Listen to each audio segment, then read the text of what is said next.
இந்த சாட்டர்டே உங்க மணி mind set ஃபியூச்சரை எலிவேட் பண்ற 4 சூப்பர் வெபினார்ஸ் இருக்கு. மறக்காம ரெஜிஸ்டர் பண்ணுங்க.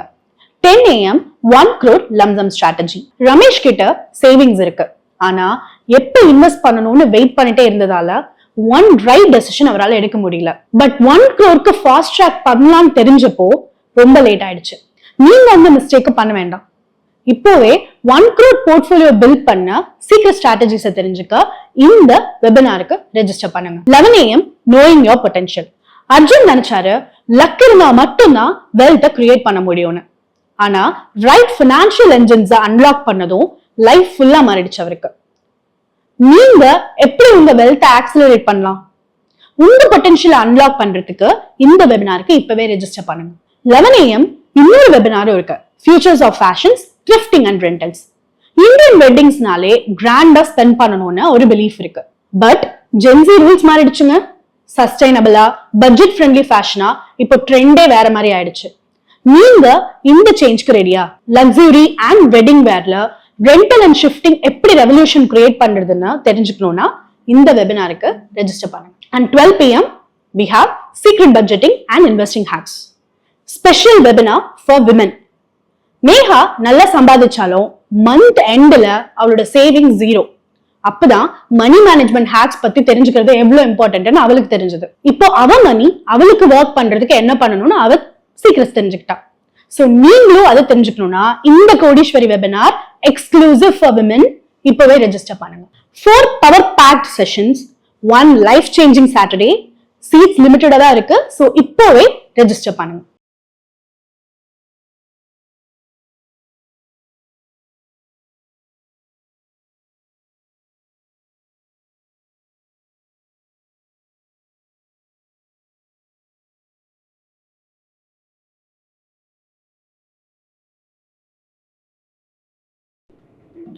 போர்ட்ஃபோலியோவுக்கு சிகிச்சை அவசியமா இல்லையா? மார்க்கெட் இந்த மாதிரி ஒரு கிராஷை பார்க்கும்போது ஆக்சுவலா என்ன நடந்திருக்கு மார்க்கெட்ல நம்ம புரிஞ்சுக்கணும். கணிசமான அளவு பங்குகள் 20% லூஸ் பண்ணியிருக்கு. நிறைய பங்குகள் 50% வரைக்கும் லூஸ் பண்ணியிருக்கு. சில பங்குகள் 50%க்கு மேல லூஸ் பண்ணியிருக்கு. இப்படிப்பட்ட ஒரு சூழ்நிலையில ஒவ்வொரு போர்ட்ஃபோலியோலையும் இந்த 3 வகையான பங்குகளும் இருக்கும். இதை தவிர்த்து லூஸ் பண்ணாத கொஞ்சம் பங்குகள் இருக்கும், கெயின் பண்ண பங்குகளும் இருக்கும். ஃபர்ஸ்ட் கெயின் பண்ண பங்குகளையும் லூஸ் பண்ணாத பங்குகளையும் பத்தி கொஞ்சம் பேசுவோம். இதெல்லாம் தான் ஒரு போர்ட்ஃபோலியோனுடைய ஹெல்தி பார்ட்ஸ், ஆரோக்கியமான பார்ட்ஸ். இப்ப நம்மளே பொது வெளியில ஒரு போர்ட்ஃபோலியோ கிரியேட் பண்ணி வச்சிருக்கோம், போரிங் ஸ்டாக்ஸ்னு. அதுல பாத்தீங்கன்னாக்கா லூஸ் பண்ணாத பங்குகள் சிலது இருக்கலாம், கெயின் பண்ண ஓரிரு பங்குகள் கூட இருக்கலாம். ஜனவரி 1 நம்ம எடுத்து பார்க்கும்போது உதாரணத்துக்கு கோட்டக் பேங்க் கெயின் பண்ண பங்கு. லூஸ் பண்ணாத பங்குகள் மற்ற வங்கிகளை சொல்லலாம், இன்னும் சில கம்பெனிஸை நம்ம சொல்லலாம்.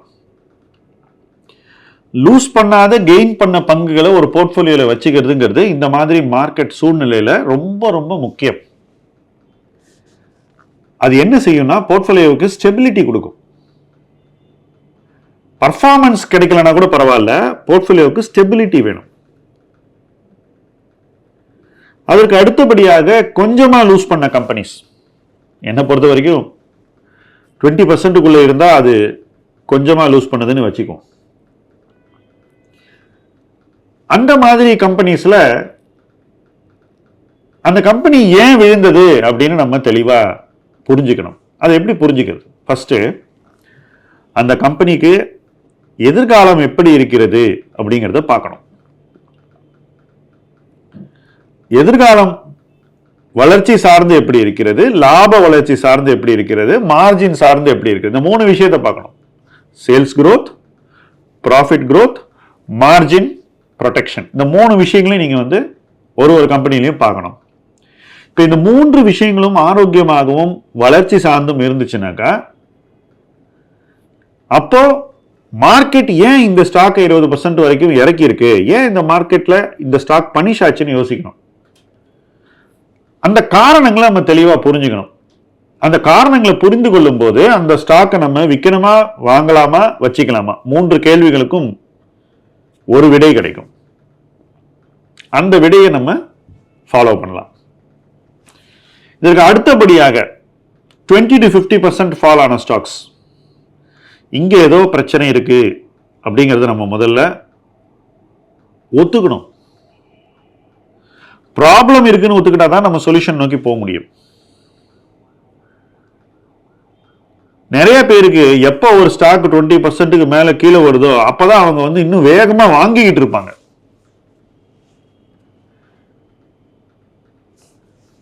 அந்த நேரத்தில் அவங்க வந்து ப்ராப்ளமா புரிஞ்சுக்காம தொடர்ந்து இன்னும் போர்ட்ஃபோலியோவுக்கு ஊட்டம் கொடுத்துக்கிட்டே இருப்பாங்க விட்டமின் எம்மோட. அப்ப என்ன ஆகும்? ப்ராப்ளமை நம்ம பெருசுப்படுத்திடுவோம். ப்ராப்ளமை தெளிவாக புரிஞ்சுக்கணும். ஏன் விழுந்திருக்கு? ஃபண்டமெண்டல்ஸ் வீக்கன் ஆயிடுச்சு அப்படின்னாக்கா அது ஒரு காரணம். வேல்யூவேஷன் ரொம்ப அதிகமாக இருந்தது, நம்ம தப்பான ரேட்ல முதல்ல வாங்கிட்டோம்னா அது 2வது காரணம். நம்ம வாங்கிட்டு மேலே போன போது விற்கல, அங்கேருந்து மறுபடியும் ஃபண்டமெண்டல்ஸ் வீக்கன் ஆனதுனால ஸ்டாக் பிரைஸ் கீழே வந்துருச்சுன்னா அது 3வது காரணம். ஸோ இது போல ஒவ்வொரு காரணம் இருக்கும் விழுறதுக்கு. நீங்க ஓன் பண்ற ஸ்டாக்கு விழுந்துருச்சு, அது எந்த காரணத்தினால விழுந்துருச்சுன்னு தெளிவா நீங்க கண்டுபிடிச்சு கன்க்ளூட் பண்ணும். அதுக்கப்புறம் அப்படியே விட்டுடலாமா அப்படின்னாக்கா இல்லை. எங்க ப்ராப்ளம் இருக்கோ அந்த இடத்துல சொல்யூஷன் கண்ணுக்கு தெரியுதா? ஏதாவது ஒரு விடிவு பிறக்குமா உங்க கண்ணுக்கு தெரியுதா? சும்மா hope is not a medicine, it is not a cure. நம்பிக்கை அப்படிங்கிறது முதலீட்டுல மதிப்பில்லாதது. ஏன்னா நிறைய பேருக்கு வந்து நம்பிக்கைக்கும் கன்விக்ஷனுக்கும் வித்தியாசமே தெரியாது. கன்விக்ஷனுங்கிறது காரணங்களுக்காக நீங்க ஒரு விஷயத்தை அதிகமாக நம்புவது. நம்பிக்கை அப்படிங்கிறது, சாதாரண நம்பிக்கைங்கிறது விருப்ப ரீதியாக நம்புவது. இது ரெண்டுத்துக்கும் நிறைய வித்தியாசம் இருக்கு. ஸோ என்ன பொறுத்த வரைக்கும் hope is not a desirable thing. இந்த காலகட்டத்துக்கு அது உதவாது.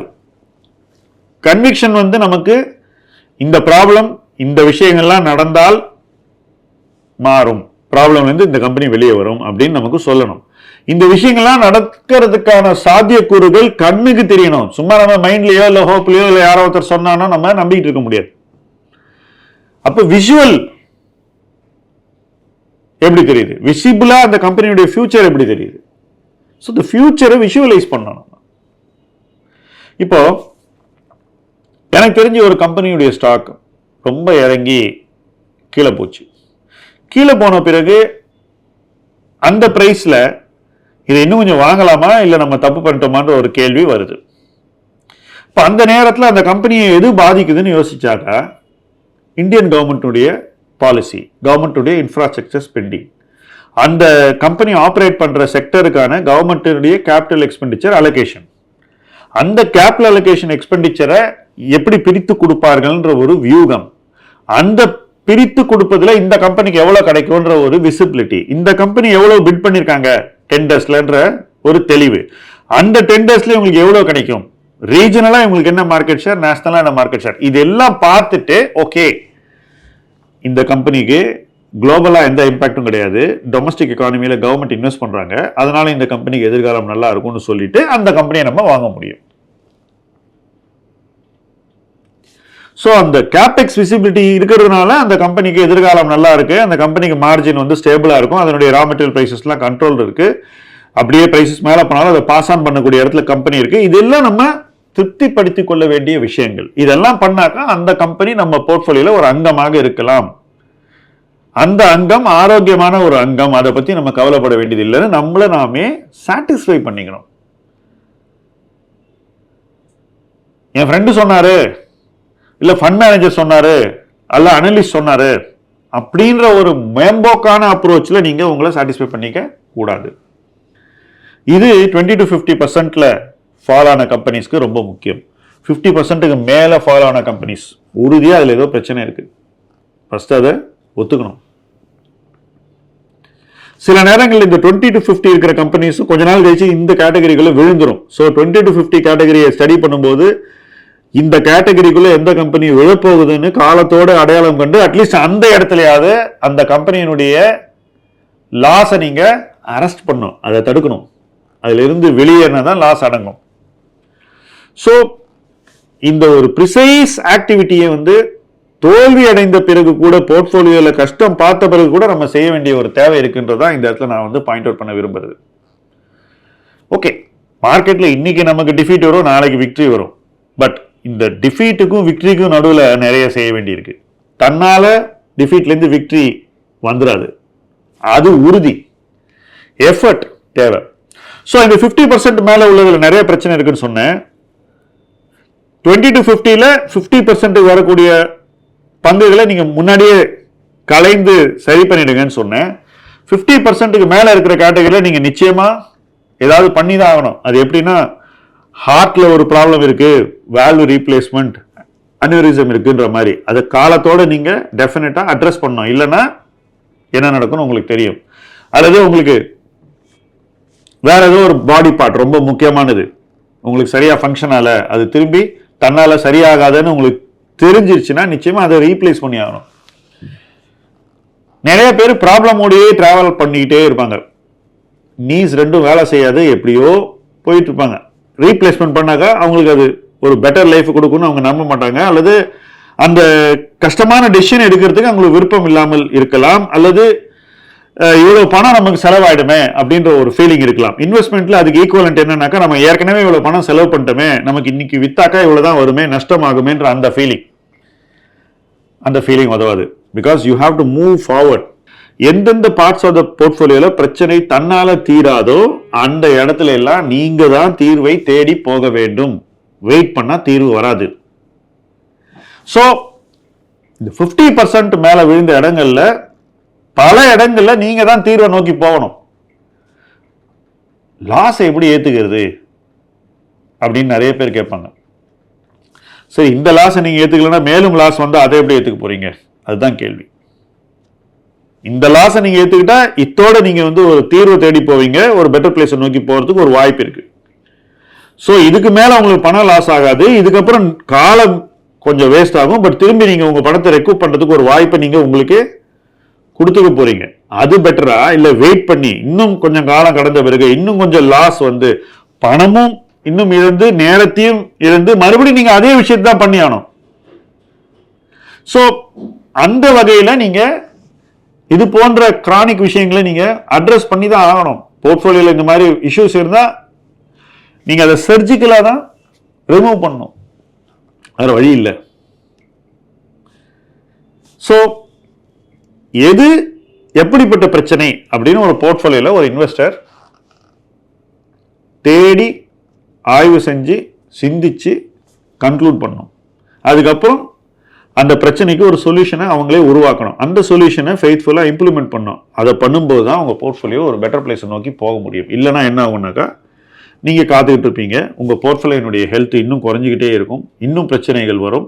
இன்னும் பிரச்சனைகள் வரும்போது அது இன்னும் நஷ்டத்தை உருவாக்கும், இன்னும் நிறைய டைம் லாஸ் ஆகிடும். அதுக்கப்புறம் நீங்க பணத்தையும் இழந்து நேரத்தையும் இழந்து மறுபடியும் இதே விஷயத்தை முதல்ல இருந்து ஆரம்பிக்கணும்.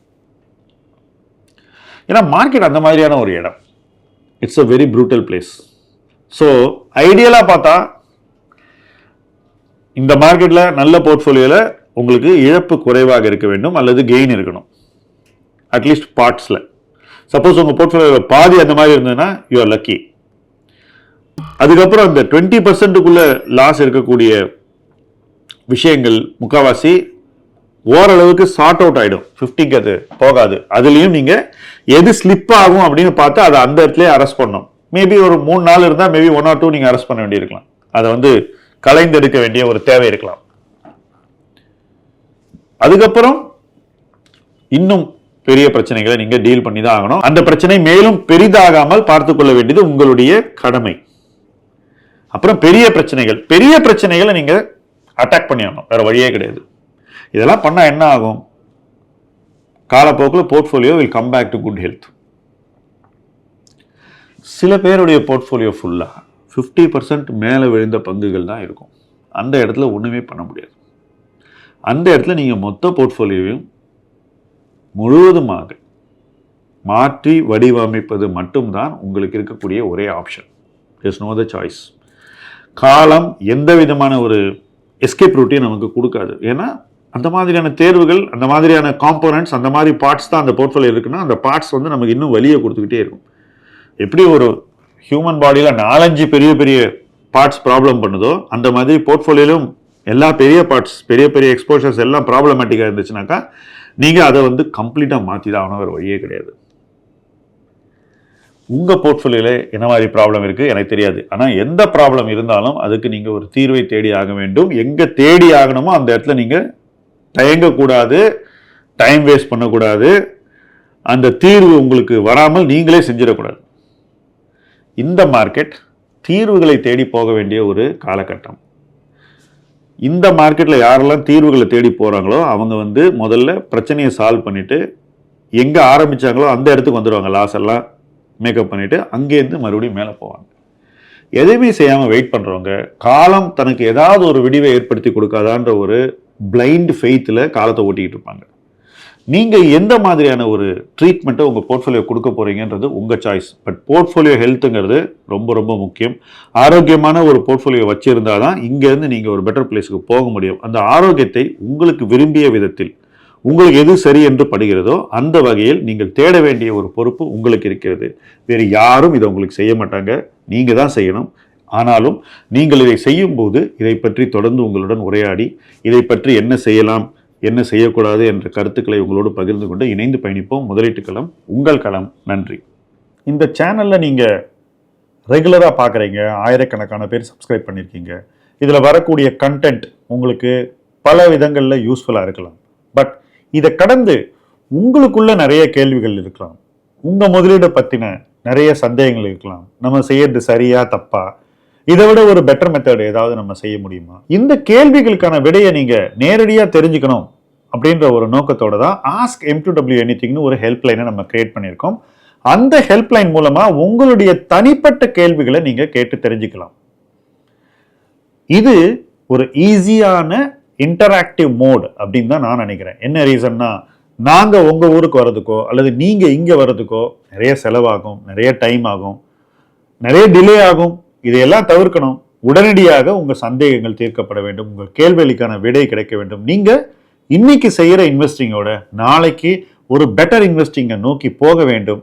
இதெல்லாம் நடக்கணும்னா நம்ம நிறைய என்கேஜ் பண்ணோம். அதுக்காக தான் ஆஸ்க் M2W எனிதிங் இருக்கிறது உங்களுக்காக.